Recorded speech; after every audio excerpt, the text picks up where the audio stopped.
बेहद की परम शांति सोचो, बोलो परम शांति मिल जाएगी।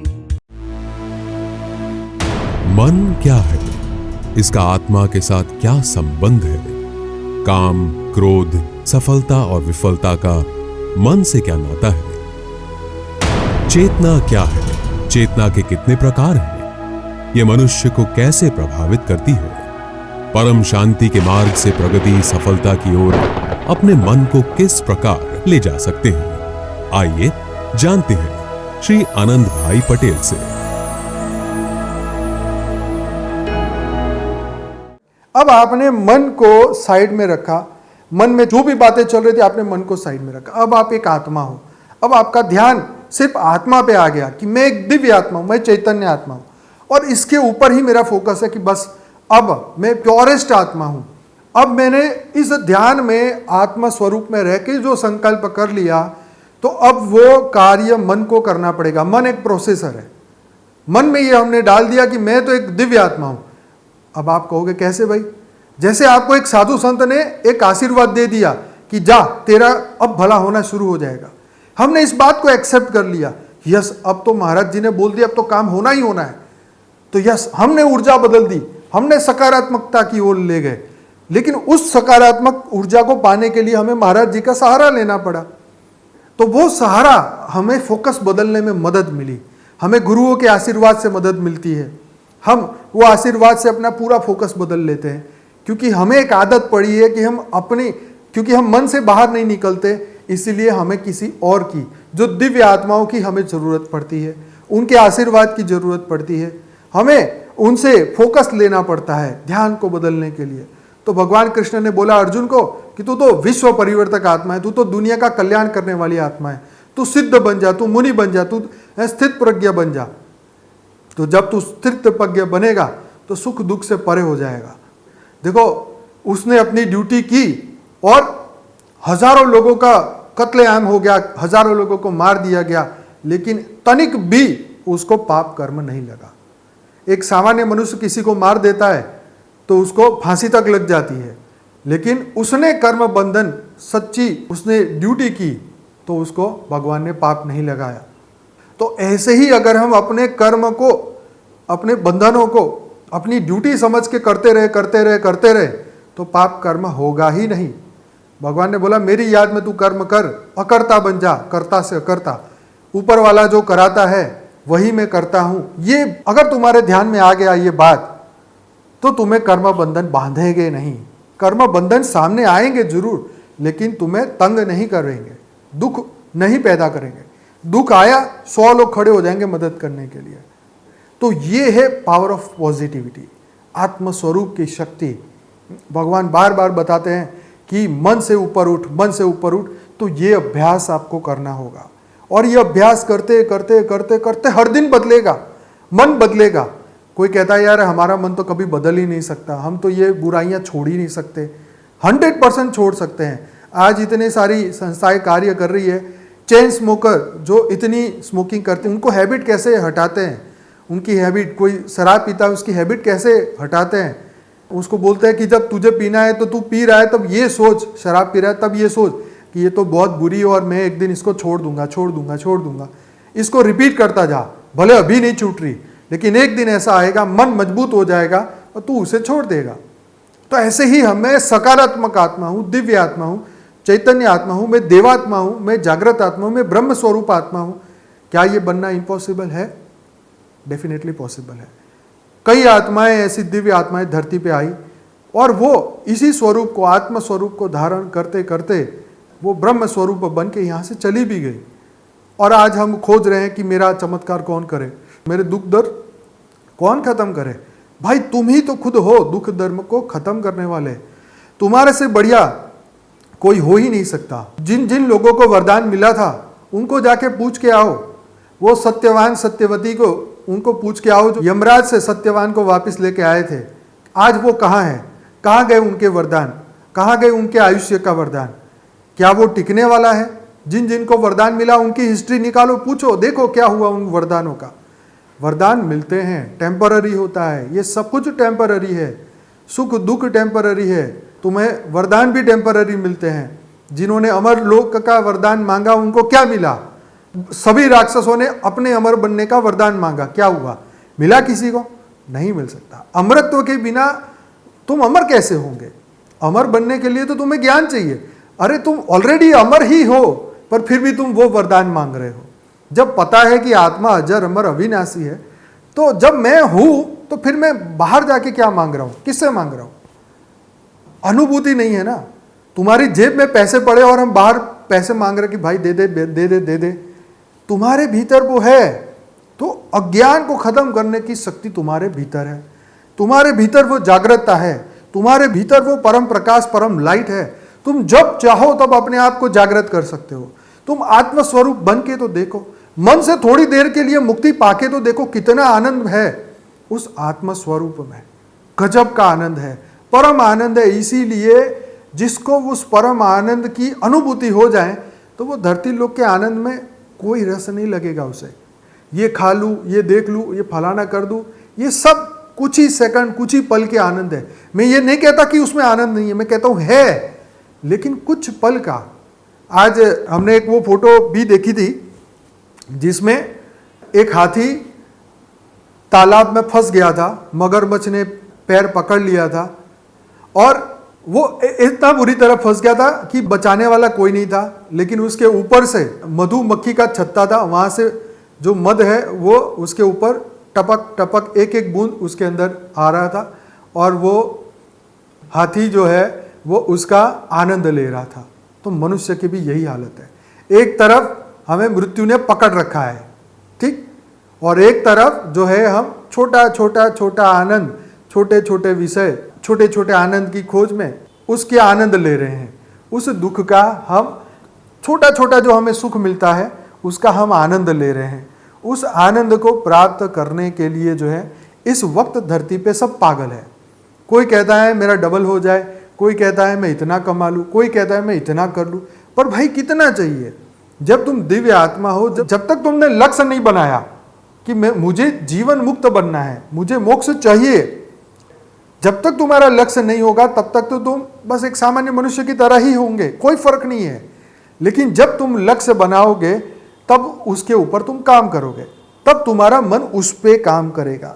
सबसे पहला कार्य है लक्ष्य बनाना। लक्ष्य नहीं बनेगा तो कुछ नहीं होगा। लक्ष्य नहीं होगा तो जीवन में तुम्हारा कल्याण होने वाला नहीं है। लक्ष्य को बनाइए और फिर उसकी प्राप्ति करिए। तो ज्ञान, योग, ये सेवा और धारणा, ये 4 सब्जेक्ट हैं हमें इस रास्ते को क्रॉस करने के लिए, हमें मंजिल तक पहुंचाने के लिए। ये 4 साधन हैं, हमें मदद करते हैं। हम सत्संग सुनते सुनते सुनते सुनते धीरे धीरे निरसंकल्प होते जाते हैं। हम धीरे धीरे सत्संग सुनते सुनते अपने आप को, अपने मन को बदल सकते हैं कि हजारों लोगों ने अपने जीवन को बदला है, तो क्यों ना मैं बदलूं, क्यों ना मैं शुरुआत करूं। तो जब हमें ज्ञान मिलता है तो धीरे धीरे धीरे हमारा योग लगने लगता है। किससे? योग का मतलब जुड़ाव, योग का मतलब कनेक्शन, आत्मा का उस परमात्मा से कनेक्शन। पीके फिल्म की मूवी में भी वो बात की आमिर खान ने कि मैं किस भगवान की बात करूं, जिसने हमें बनाया वो या हमने जिसको बनाया वो। तो जो राइट नंबर है वो क्या है? जिसने हमें बनाया। तो जब हम आत्मा है, शरीर नहीं है, तो हमारे को बनाने वाले हमारे परमात्मा, हमें उनसे कनेक्शन करना है, उनसे योग करना है।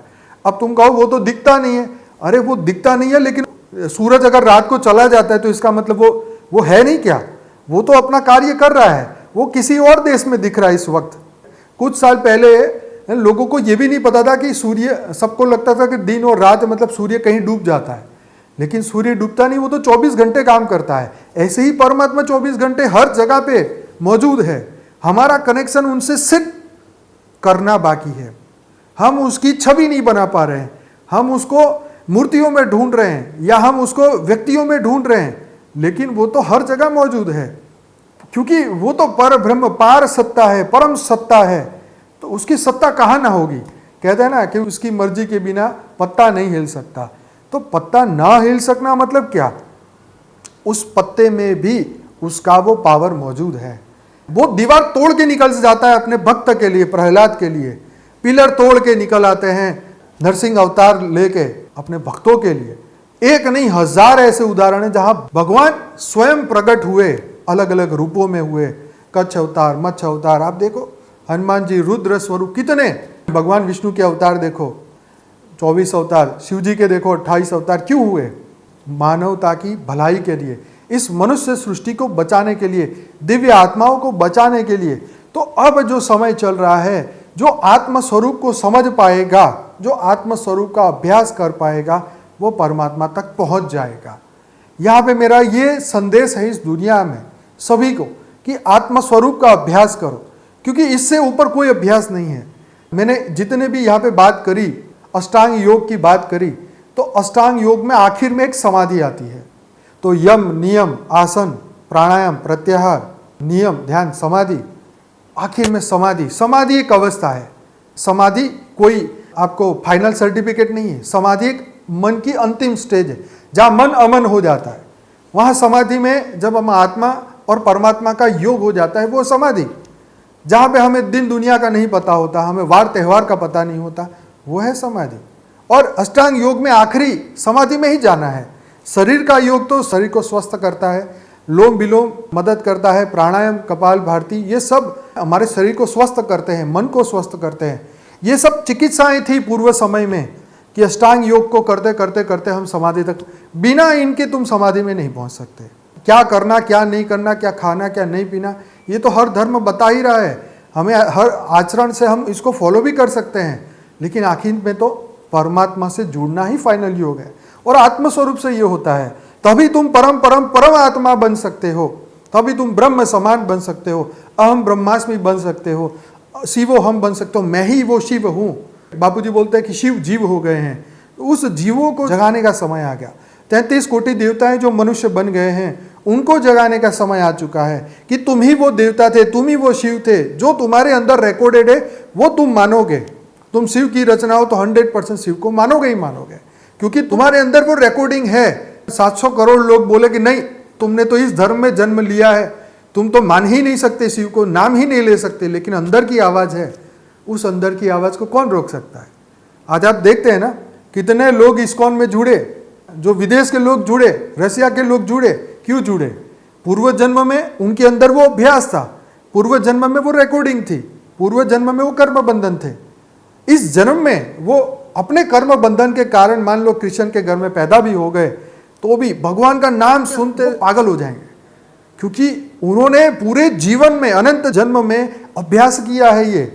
तो एक जन्म से क्या हो जाएगा? काले गोरे का भेद नहीं है यहाँ पे कोई धर्म का भेद नहीं है। तुम्हारे भीतर जो है वो एक दिन प्रकट होगा, लेकिन कब प्रकट होगा?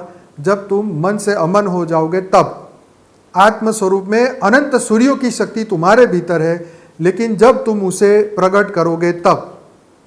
तुम नहीं जागोगे तो सवेरा नहीं होने वाला है। दुनिया में तो रोज सवेरा होता है, अंधेरा होता है, सब होता है, लेकिन तुम्हारा सवेरा तो तुम्हारे अंदर है।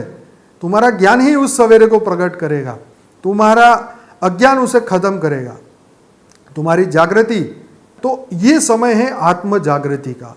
हम हमेशा ये कहते हैं, हमारे लाइव मेडिटेशन रात को 10 से 11 डेली होते हैं, 800 से ज़्यादा एपिसोड भी हो चुके हैं। हम डेली ये अभ्यास करा रहे हैं कि आत्मस्वरूप हम कैसे बने और आत्मस्वरूप का अभ्यास हम कैसे करें, और इसी अभ्यास से हम अपने जीवन मुक्ति को पाएंगे, सिर्फ मोक्ष को नहीं, क्योंकि मोक्ष पाना तो एक बहुत छोटी सी बात है। जो ब्रह्म ज्ञानी है वो तो मोक्ष की वो चिंता ही नहीं करते, वो बोलते हैं मुझे मोक्ष चाहिए ही नहीं, क्योंकि मोक्ष की भी एक लिमिट है। जैसे एक ब्रह्मांड का समय फिक्स है, ऐसे ही मोक्ष का समय भी फिक्स है। कुछ 10 नील, कुछ अरब खरब साल के बाद तो फिर भले तुम्हें मोक्ष मिला है, फिर जिस मोक्ष को हम मोक्ष समझते हैं वो रियल में मोक्ष नहीं है। तो जो मोक्ष की जो अवधि है वो 10 नील, कुछ अरब, कुछ खरब साल, तो ये परमानेंट मोक्ष नहीं है, ये तो टेम्पररी मोक्ष है इस समय के लिए। क्योंकि आप देखो, ये सतयुग, त्रेता, द्वापर, कलयुग का जो ये चक्र है, ये कितनी बार घूम चुका है। शास्त्र में लिखा भी हुआ है कितनी बार ये सब चीजें हो चुकी है, और फिर भी हम यहीं पर है। हम तनिक भी नहीं सोचते कि मैं कैसे इस दुनिया से परे जाऊं, कैसे सुख दुख से ऊपर जाऊं। क्या ऊपर की दुनिया दिखाई नहीं देती? तो क्या इसका मतलब वो नहीं है? वो है। 7 लोग ऊपर है। ये जो हम 700 करोड़ मनुष्य को देख रहे हैं, सिर्फ इतने ही लोग हैं? नहीं, इससे कई सौ गुना, हजारों गुना आत्माएं सूक्ष्म जगत में ऑलरेडी है। कई आत्माएं मोक्ष प्राप्त करके कोई तप लोक में बैठी है, कोई महर्षि लोक में बैठी है, कोई भूलोक, भूगोलोक, वही स्वलोक, कोई तप लोक, ऊपर के लोकों में, कोई विष्णुपुरी में है, वहाँ पे कोई वैकुंठ में है, सब अपने आनंद में है, परम आनंद में है, लेकिन मोक्ष फिर भी नहीं हुआ। आप समझ रहे ना मेरी बात को? तो ये समझिए कि परमात्मा के स्वरूप में अगर वो बूंद, सागर की एक बूंद सागर में नहीं समाएगी तो वो सागर नहीं बनेगी। अगर वो सागर से बिछड़ गई तो वो नष्ट होना उसका तय है। तो नष्ट होना मतलब क्या? अगर आज मनुष्य को खुली छूट दे दी जाए, ये नियम, ये कायदे, ये सब कुछ हटा दिया जाए, तो मनुष्य क्या हो जाएगा? मनुष्य तो जानवर बन जाएगा। अपनी इच्छाएं पूर्ति करते करते करते करते वो उसका क्या होगा? उसकी एक स्टोरी बताऊं, शास्त्र में है। वो ऋषि का नाम तो मुझे याद नहीं आ रहा, पर स्टोरी मुझे याद है कि एक तपस्वी थे ऋषि, और वो जंगल से जा रहे थे, अपने विश्व कल्याण का कार्य कर रहे थे, और तपस्या करते करते एक तालाब से वो पसार हो रहे थे, पास हो रहे थे, और उन्होंने मछलियों को जल क्रिया करते हुए देखा, और उसको देखते उसके मन में कामना पैदा हो गई कि देखो ये मछलियाँ कितने आनंद में हैं, कितने मज़े कर रही है, और मैं देखो यहाँ पे तपस्या कर रहा हूँ, तो मैं भी क्यों जीवन का आनंद ना लूँ? मैं क्यों ऐਵੇਂ ही सन्यासी बन के बैठा हूँ? मैं भी जीवन का आनंद लूँ। बस एक संकल्प उनके भीतर आया, और उसने जो नज़दीक के राजा थे उससे जाके बात करी कि मैं अब शादी करना चाहता हूँ तुम्हारी लड़की से। तो उन्होंने देखा कि ये तो इतने वृद्ध हैं, इनसे मैं अपनी 50 लड़कियों की शादी इससे कैसे करूँ? तो उसने कहा कि चलो किसी एक से भी करा दो, लेकिन मेरी शादी मुझे करनी है तुम्हारी लड़की से। अब वो ना बोले तो प्रॉब्लम, अगर बोले तो प्रॉब्लम। तो उसने, राजा ने कहा देखो आपकी जो हालत है शरीर की, इसमें तो मेरी कोई भी लड़की सुखी भी नहीं रहेगी, ना आप सुखी रहोगे। तो उसने बोला उसकी चिंता मत करो, मैं कल सुबह फिर आता हूँ, फिर तुम मुझे देखना, फिर तय करना। तो जब वो दूसरे दिन सुबह अपना एकदम यंग रूप लेके आए, एकदम युवान का एकदम सुंदर स्वरूप लेके जब आए, तो उनकी 50 लड़कियां उनके ऊपर मोहित हो गई और सब उनसे शादी करने को तैयार हो गई। अब राजा टेंशन में आ गए कि भाई अब मैं 50 लड़कियों को एक के साथ में शादी कैसे करूं? नहीं तो ये तो सब लड़ेंगे झगड़ेंगे, उसकी तो सुखी होगा नहीं। तो उस तपस्वी ने अपने 50 रूप निकाले, और 50 रूप के साथ उन कुंवारी लड़कियों की शादी हुई। अब वो 50 के घर में बच्चे हुए। अब फिर वो एक बार जंगल में निकले, उनके घर पे, सबके घर में 10-10 बच्चे भी हो गए। अब वो फिर जंगल में निकले और फिर वही देखा कि वो मछलियाँ जल क्रियाएं कर रही हैं, वो आनंद में है। अब उसके भीतर वो संकल्प आया कि अरे मैं तो निकला था विश्व कल्याण के लिए, पूरी दुनिया का कल्याण के लिए, और मैंने सोचा कि मैं क्यों ना आनंद प्राप्त करूं, और उस आनंद के चक्कर में पूरा वंश मिल गया। अब वो राजा भी बन गया, सब कुछ हो गया, लेकिन आखिर में जब उसको ये समझ आया कि मैं तो ये फंस गया, अब मैं कैसे निकलूं, इस मोह माया से मैं कैसे निवृत्त हूं, तब उसको फिर अपने स्वरूप का ज्ञान हुआ। फिर उसके पूर्व पॉजिटिव कर्म उनके सामने आए, और फिर उनको अपने स्वरूप का ज्ञान हुआ, और फिर उन्होंने वही माया को छोड़ दिया, और फिर वो आगे बढ़े। उन्होंने सोचा कि मैं 5-10 हज़ार लोगों के लिए मैं नहीं आया हूँ धरती पे, मैं तो पूरी दुनिया के लिए आया हूँ, पूरे दुनिया के भले के लिए आया हूँ। तो आज मनुष्य का यही हालत है।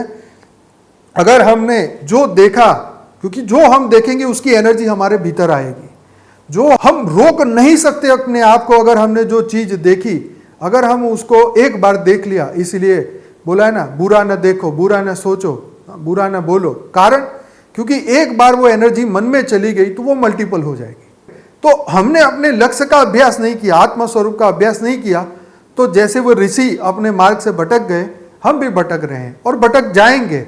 एक दिन नहीं, रोज भटक जाएंगे। आज हम तय करेंगे नहीं, आज तो हम बढ़िया करने वाले हैं, मन तुम्हें भटका देगा, ये कामनाएं तुम्हें भटका देगी।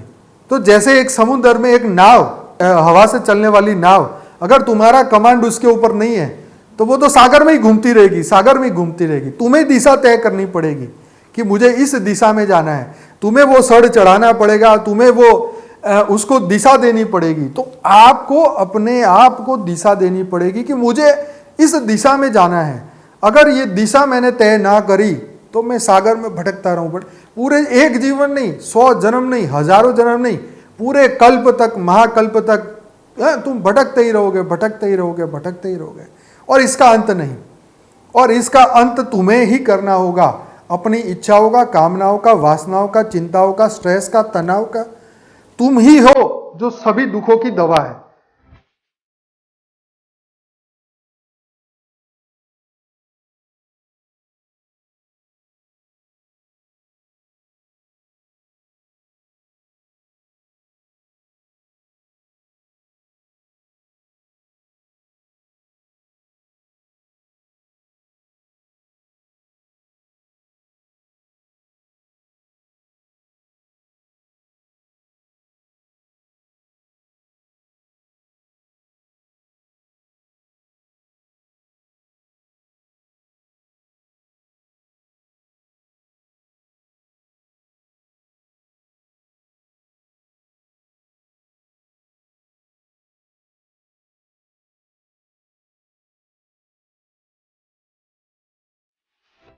और यहाँ पे जो भी हमने पीछे मल्टीवर्स में हमारा अस्तित्व, पीछे जो यहाँ पे लिखे हुए जो टाइटल, ब्रह्मांड और जीवन की कहानी, अनंत अनंत ब्रह्मांडों में हम कहाँ हैं, आत्मा के अतीत और भविष्य की यात्रा, ब्रह्मांड की सबसे अनोखी यात्रा, क्या हम कभी समय यात्रा कर सकते हैं, ब्रह्मांड के अनसुलझे रहस्य, अनंत अनंत ब्रह्मांडों का असल फैलाव कितना है, ब्रह्मांड का अनंत विस्तार, ब्रह्मांड के बाहर आखिर क्या है, ब्रह्मांड की हैरान कर देने वाली जानकारियाँ, एलियंस, यूएफओ और बहुत कुछ। तो ये हमारे पीछे ये सभी क्वेश्चनों के जवाब आपको मिलेंगे। तब एक कॉमन इंसान जो है ये समझ सके कि मल्टीवर्स ये धरती लोक से बाहर जीवन है। देखो आज तक कोई भी धरती पे कोई भी साधु संत महात्मा आया हो, उन्होंने लाइफ इन मल्टीवर्स की तो बात ही नहीं की है। मल्टीवर्स के बारे में कोई बोलता ही नहीं है, इवन यूनिवर्स के बारे में कोई नहीं बोलता है, ब्रह्मांड और गैलेक्सी के बारे में कोई नहीं बोलता है। लेकिन हमारे शास्त्रों में ये सब लिखा है, लेकिन इसको आगे दुनिया तक कैसे पहुंचाया जाए ये कोई नहीं जानता। तो ये डेफिनेटली ये बुक लाइफ चेंजिंग बुक है, स्व को परिवर्तन के लिए बहुत ही सबसे पहला स्टेप है। तो ये आने वाले समय में बेहद की गीता है, आने वाले समय में ये सभी के घर होगी और होनी भी चाहिए। बेहद की परम शांति सोचो, बोलो परम शांति। Join us daily for live meditation, 10 p.m. to 11 p.m. on YouTube Live. Subscribe now. Website www.paramshanti.org. Email us anant@paramshanti.org. Like, share, subscribe. Join today. बेहद की परम शांति सोचो, बेहद की परम शांति सोचो, बोलो परम शांति मिल जाएगी। बेहद की परम